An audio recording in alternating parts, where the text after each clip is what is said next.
As I'm sitting here studying the book of John, chapter 16, verse 20, Jesus said, "Verily, verily, I say unto you, that ye shall weep and lament, but the world shall rejoice. And ye shall be sorrowful, but your sorrow shall be turned to joy."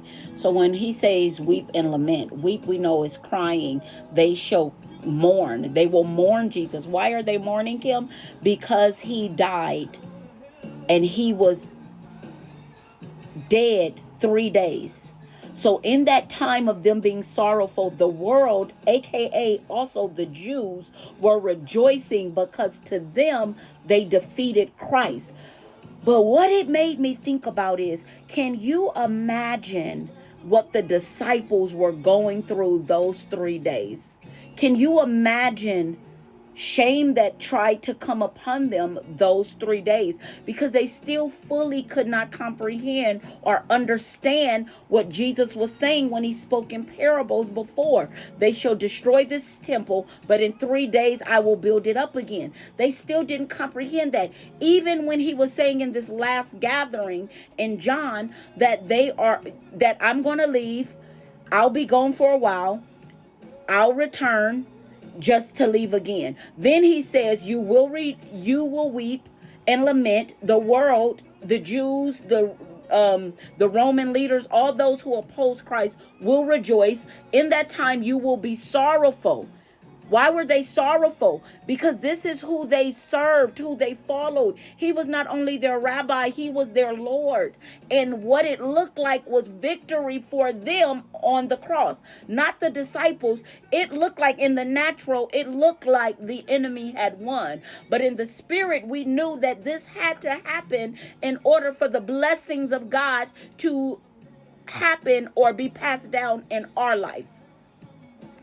So they were grieving and sad, just like Jesus grieved Lazarus dying because of the sadness that it caused, even though he knew he was going to raise him up. The disciples in those 3 days I could only imagine the mockery.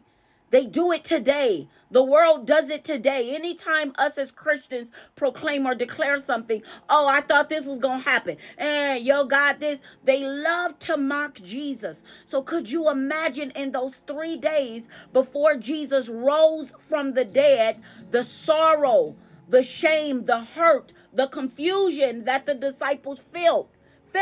Because if we go back to verse 18 or 17, it says, "Then said some of his disciples among themselves, What is this that he is saying unto us? A little while and we shall not see him. And again a little while and ye shall see me. And because I go to the Father." They're confused.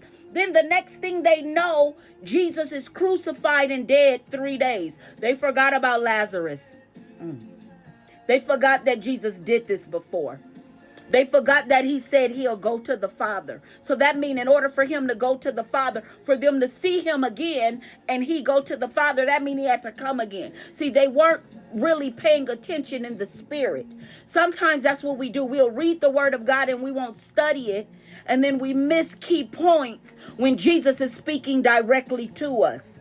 So it looks like in these 3 days, whatever your 3 days is, it may not be literally 3 days. It could be 3 months, 3 years. It looks like you've been defeated. But do you understand? In those 3 days, Jesus took the keys to death, hell, and the grave. Jesus went to minister to those in hell. Jesus was destroying the kingdom of darkness while they were mourning.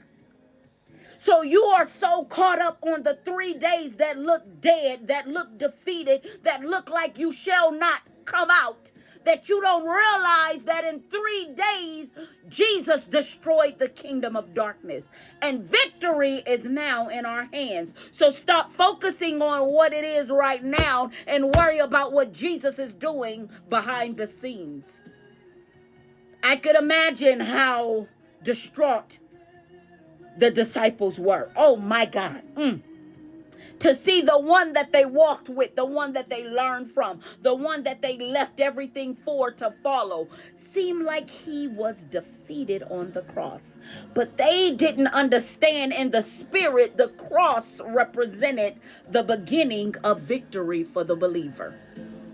The cross is not the end, it's the beginning. It's where we start. Whew, but we are victorious because he got up. So stop focusing on the 3 days, the 3 years, the 3 months, and start focusing on the fact that victory is yours because he got up. Whew, because he got up. What he was doing in this time, what the Lord is doing in this time, is preparing you for the get up. It's preparing you for the get up.